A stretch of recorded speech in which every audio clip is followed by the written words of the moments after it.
My parents stole my savings to fund my brother's investment, but that wasn't the whole truth. Growing up, my life always revolved around my older brother, Jake. From as far back as I can remember, Jake's frail health cast a long shadow over our family. He was small, thin, and often sick, his fragility an ever-present reminder of how delicate he was. My parents, consumed by worry, poured all their energy into protecting him. I understood their fear at first. Jake needed extra care. But as the years went on, it became clear that their concern for him came at a cost: me. Every scraped knee, every missed opportunity, every moment of disappointment in my own life was dismissed with a simple explanation. Jake needs more. They'd say. You're strong. You can manage. My childhood was filled with moments where I was expected to sacrifice my wants and needs for his comfort. If Jake wanted the last slice of cake, I was told to let him have it. If Jake needed quiet to rest, my laughter was silenced. The narrative was always the same: I was the healthy one, the strong one, the one who could bear the weight of being overlooked. As I grew older, this dynamic didn't change, it only solidified. When Jake struggled in school, my achievements were minimized to focus on his needs. When he couldn't hold down a job, my parents quietly supported him, often dipping into resources that should have been shared equally. My attempts to assert myself, to express my frustration, were met with dismissal. You have your whole life ahead of you, they'd say. Jake doesn't have the same opportunities. Resentment began to grow, a quiet but persistent presence that I couldn't shake. It wasn't just about the sacrifices I was forced to make, it was about the message those sacrifices sent. I wasn't worth the same effort, the same love, or the same attention as Jake. My strength, which they so often praised, became a cage that trapped me in their expectations. I was strong, so I could endure being forgotten. I was strong, so I didn't need the same care.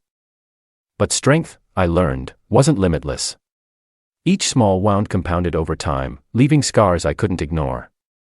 While Jake remained the center of their world, I was left on the periphery, wondering if I would ever matter as much.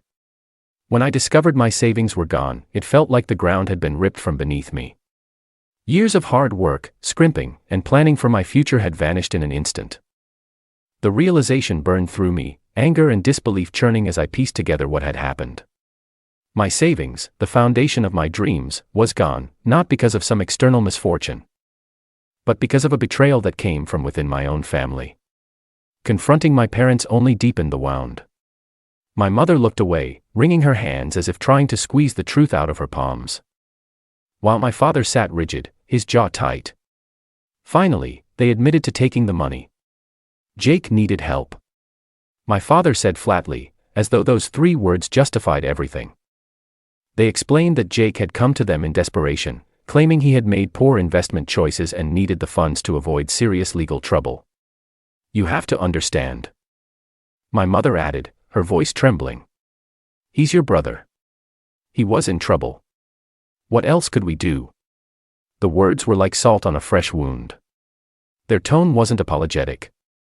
It was defensive, almost accusatory, as though I was the one being unreasonable for feeling betrayed. My stomach churned. What else could you do? I repeated in disbelief. You could have asked me. You could have warned me. Instead, you stole from me and gave it to Jake like it was nothing. Their justifications felt hollow, a thin veneer over the favoritism that had defined our family dynamic for years. It wasn't just about the money. It was about what the money represented: my independence, my hard work, and the sacrifices I had made for myself. All taken without a second thought, just to bail Jake out of yet another mess. The betrayal cut deeply, stirring memories I had tried to bury. From childhood, my life had been a series of sacrifices for Jake. He had always been the frail one, the sensitive one, the one who needed more. If Jake wanted the last piece of cake, I was told to give it to him because he was sickly and needed it more. If Jake needed a quiet room to study, I was told to turn off my music and leave. My achievements were brushed aside to make space for his struggles. And through it all, I was reminded that I was strong and capable. That my strength meant I could handle the neglect. But strength isn't limitless, and this time, they had gone too far. The house felt suffocating as the weight of their favoritism pressed down on me. My father's stern expression, as if daring me to challenge his authority, and my mother's nervous avoidance, as though looking at me would break her, only deepened my isolation. Neither of them seemed to grasp the depth of the hurt they had caused. Their unwavering defense of Jake left me feeling invisible, as though I existed only to serve his needs. The argument escalated quickly. My voice trembled with frustration as I tried to make them understand. "You've always put Jake first," I said, my words sharp with years of pent-up resentment.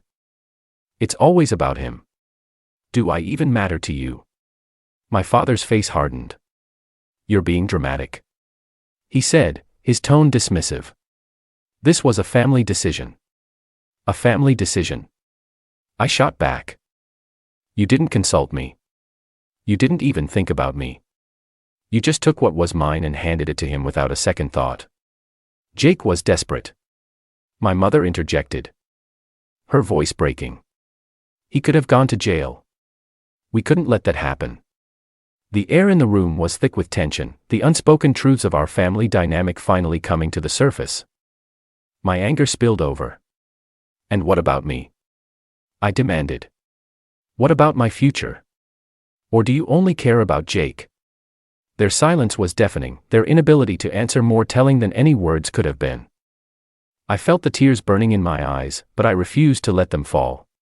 I wouldn't give them the satisfaction of thinking my anger was just an emotional outburst.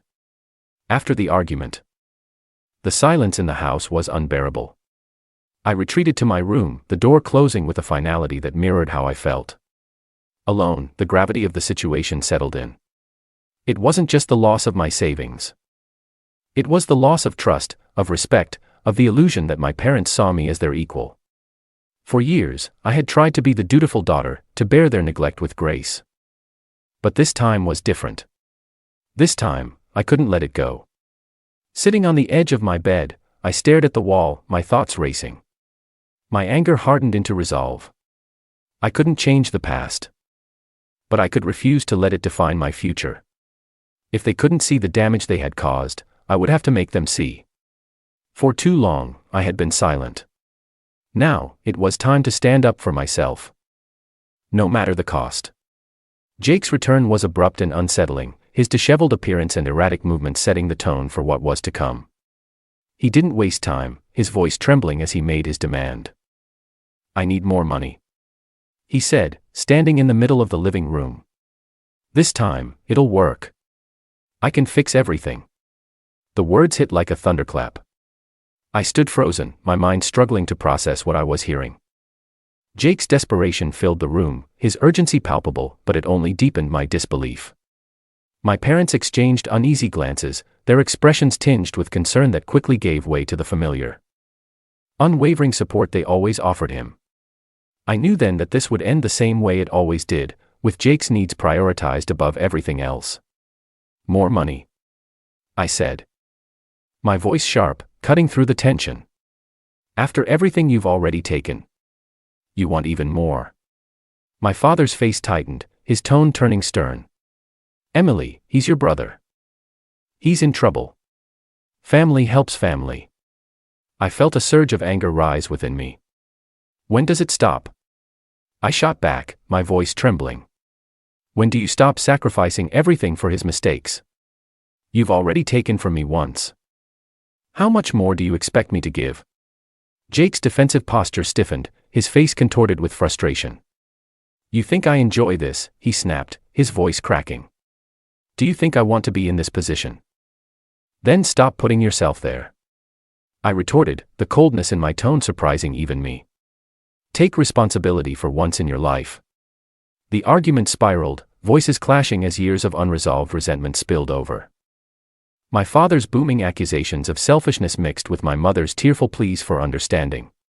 Jake, gesturing wildly, tried to justify his actions, his words only fueling my anger. The air in the room grew suffocating, the weight of the tension pressing down on all of us. Suddenly, Jake's movements faltered. His face went pale, and he staggered back before collapsing onto the floor. The chaos that followed was a blur. My mother's anguished cry cut through the air as she dropped to her knees beside him. My father barked orders, his voice sharp with panic. My hands shook as I dialed for an ambulance. the beeping of the keypad unnervingly loud in the oppressive silence. At the hospital, the waiting room was a heavy, suffocating quiet. My mother sat hunched over, her face buried in her hands. Her sobs muffled but constant. My father stared blankly ahead, his jaw clenched, while I leaned against the cold wall, my arms crossed tightly around myself. The weight of everything pressed down on us, the argument. Jake's collapse, the years of enabling and blind devotion that had led to this moment. It all swirled in my mind, a relentless storm I couldn't escape. When the doctor finally approached. Her words were precise, cutting through the thick tension. "Jake is stable," she said. But his collapse wasn't due to stress or his health condition. "We found evidence of drug use." Her words seemed to echo in the room, bouncing off the sterile walls.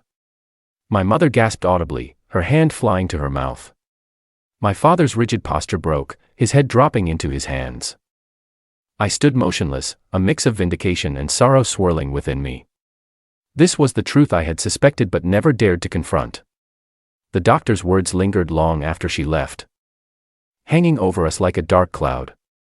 My mother's quiet sobs grew louder as the realization sank in. My father remained silent, his expression a mixture of disbelief and shame. For once, they couldn't dismiss the reality of what Jake had become. Their years of shielding him, of brushing aside his flaws and enabling his mistakes, had led to this. As I looked at them, I felt a pang of bitterness. This was the outcome I had feared, yet they had refused to see it. Their blind devotion to Jake had cost them everything: trust, stability, and now their sense of control. And for the first time, they seemed to grasp the enormity of the damage they had caused. Back at home, the house felt colder than ever, the echoes of our argument still lingering in the air. My parents retreated into their grief, their silence deafening. Jake's absence was a void that loomed over us, a constant reminder of the fractures in our family. I sat in my room, staring at the ceiling, my mind replaying the events over and over. This wasn't just Jake's failure. It was ours. It was the result of years of misplaced priorities, of refusing to confront the truth, of choosing comfort over accountability. The weight of that realization was heavy, but it also brought a strange sense of clarity. For years, I had fought to be seen, to be heard, to matter. And now, standing in the wreckage of our family, I knew I couldn't wait for them to change. I had to reclaim my own voice, my own sense of worth, no matter how difficult it might be. The road ahead was uncertain, but one thing was clear: things couldn't stay the same. For all of us, this moment was a breaking point, and maybe, just maybe, the beginning of something new. In the quiet, my mind raced. This wasn't just about Jake, it was about the years of misplaced priorities and unresolved issues that had brought us to this point. My parents' unwavering devotion to him had come at a cost. One I had borne silently for far too long. I could no longer ignore the toll it had taken on me. For the first time, I allowed myself to feel the full weight of my resentment. The sacrifices, the dismissals, the constant expectation to be the strong one, it was all too much. My anger hardened into resolve as I realized that I couldn't change them or their choices. But I could choose to break free from their toxic cycle. The thought of leaving the family was both liberating and terrifying. The idea of forging my own path, free from their influence, filled me with a sense of clarity I hadn't felt in years. As I sat in the quiet of my room, the decision solidified. This wasn't just about self-preservation, it was about reclaiming my life and finding a sense of peace that had long eluded me. Downstairs, the faint sounds of my parents' muffled conversation drifted through the house. Their grief was palpable, but for the first time, I didn't feel compelled to comfort them. This was their mess to clean up, not mine. I couldn't fix Jake, and I couldn't make them see the truth. All I could do was focus on building a life that wasn't defined by their mistakes. As the night wore on, I lay in bed, staring at the ceiling. The future was uncertain, but for the first time, I felt a glimmer of hope. It wasn't for the family I had, but for the person I was becoming, someone who could finally prioritize her own needs and find strength in her own resilience. The house had been tense for weeks, the weight of Jake's addiction pressing down on all of us. My parents tiptoed around him, their whispers filled with worry and excuses, while I observed in silence. My anger simmering beneath the surface. Each day felt heavier than the last, the unspoken tension weaving its way through every corner of the house. One evening, I walked into the living room to find Jake rummaging through the cabinet where I kept my most cherished belongings. His movements were hurried and careless, and the sight of him with my grandmother's jewelry box in hand was enough to ignite the fury that had been building inside me for months. He stuffed the box into his pocket as if it were meaningless, a disposable token for his insatiable needs. I stepped forward, my heart pounding. My mind raced through the countless times I had caught glimpses of his deceit, each moment adding another layer to my resentment. Jake's presence had turned our home into a battleground, and now he was taking from me directly, without shame or hesitation. He tried to push past me, his defiance as glaring as his desperation. My hands gripped his arm instinctively, a visceral reaction to protect what little I had left. The ensuing struggle was chaotic. The sound of furniture scraping against the floor and a lamp shattering echoing through the house. The tension that had simmered for so long erupted, spilling into the room like a flood. My parents rushed in, their expressions a mixture of shock and fear. My mother's trembling hands covered her mouth as she took in the scene, while my father's face darkened with a rare fury. Jake's silence was deafening as he finally relinquished the jewelry box, placing it back on the shelf with a reluctant slump of his shoulders. The weight of his actions seemed to press down on all of us, leaving the room thick with a suffocating quiet. My mother's sobs broke the silence, her anguish filling the space as she reached for Jake, her hands trembling with desperation.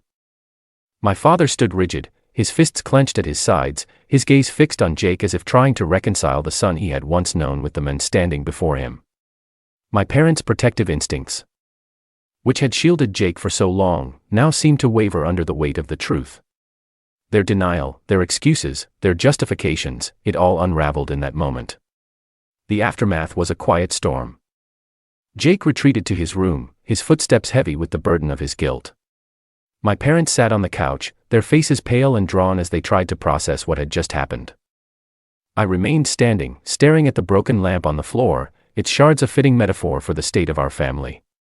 That night, as I lay in bed, I could hear the faint murmur of my parents' voices from the kitchen. My mother's tearful questions and my father's clipped responses carried through the stillness of the house. They were finally acknowledging the severity of Jake's problems, their conversations tinged with regret and confusion. But it felt too little, too late. The damage had been done, and the fractures in our family seemed irreparable.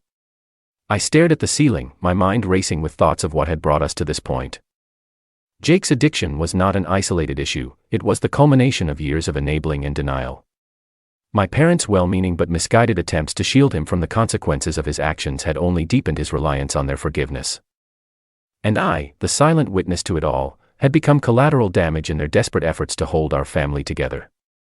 As the hours stretched on, I felt a strange mix of emotions. Anger at Jake for his selfishness, frustration at my parents for their blindness, and a deep, aching sadness for what we had lost. But beneath it all, there was a faint flicker of hope, a hope that this moment of confrontation might finally lead to change. The morning light brought no clarity, only the lingering heaviness of the previous night. My parents moved through the house with a quiet determination, their usual defenses stripped away. Jake remained in his room, the door shut tightly as if to keep the world out. The house, once a place of comfort, now felt like a fragile structure on the verge of collapse. I knew that healing would not come easily, if at all. The scars left by Jake's actions and my parents' complicity ran too deep to be mended overnight. But for the first time, I saw a glimmer of acknowledgement in their eyes, a recognition of the damage that had been done and the role they had played in it. It was a small step, but it was something. As I stood in the kitchen, staring out the window at the pale morning sky, I resolved to hold on to that glimmer. Change might not come quickly or easily, but it had to start somewhere. And perhaps, in the quiet aftermath of the storm, we could begin to rebuild. I stared at the ceiling, my mind racing with thoughts of what had brought us to this point. Jake's addiction was not an isolated issue, it was the culmination of years of enabling and denial. My parents' well-meaning but misguided attempts to shield him from the consequences of his actions had only deepened his reliance on their forgiveness. And I, the silent witness to it all, had become collateral damage in their desperate efforts to hold our family together. Their choices, made out of love and fear, had slowly eroded the foundation of what once felt like a family. As the hours stretched on, I felt a strange mix of emotions. Anger at Jake for his selfishness, frustration at my parents for their blindness, and a deep, aching sadness for what we had lost. I thought about the countless sacrifices they had made for him, the resources poured into fixing his mistakes, and the emotional toll it had taken on all of us. Yet beneath it all, there was a faint flicker of hope, a hope that this moment of confrontation might finally lead to change. Perhaps the weight of this breaking point could serve as a catalyst for something better. A chance to rebuild. The morning light brought no clarity, only the lingering heaviness of the previous night. My parents moved through the house with a quiet determination, their usual defenses stripped away. My mother's eyes, red from crying, scanned the room as if searching for something tangible to hold onto. My father's shoulders, usually square with authority, seemed to slump under the weight of his thoughts. Jake remained in his room, the door shut tightly as if to keep the world out. The once familiar hum of morning activity had vanished, replaced by an uneasy stillness. The house, once a place of comfort, now felt like a fragile structure on the verge of collapse. Every step I took echoed unnaturally, a reminder of the emptiness that had taken root in our home. I couldn't help but think of the moments before all of this, back when laughter filled these walls and the burdens we carried felt lighter. Those memories, once a source of warmth, now felt distant, like a dream I could no longer grasp. I found myself drawn to the kitchen, the sunlight streaming through the window highlighting the faint layer of dust on the counter. It was a small sign of how much had been neglected in the wake of Jake's problems. As I stood there, I tried to envision a future where this house could feel whole again, where our family could move past the weight of what had been revealed. The image felt impossibly far away, but I clung to it, unwilling to let go of the possibility entirely. My parents' footsteps broke my thoughts, their presence heavy with unspoken words.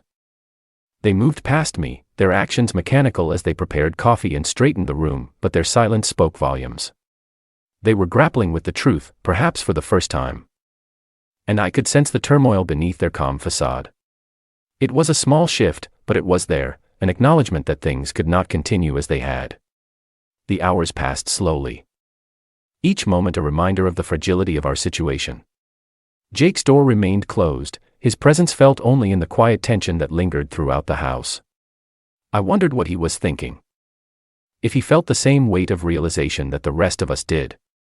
Part of me wanted to confront him again, to demand answers and accountability, but another part knew that now wasn't the time. The wounds were too fresh, the emotions too raw. By the end of the day, the house felt no closer to resolution, but there was a subtle shift in the air.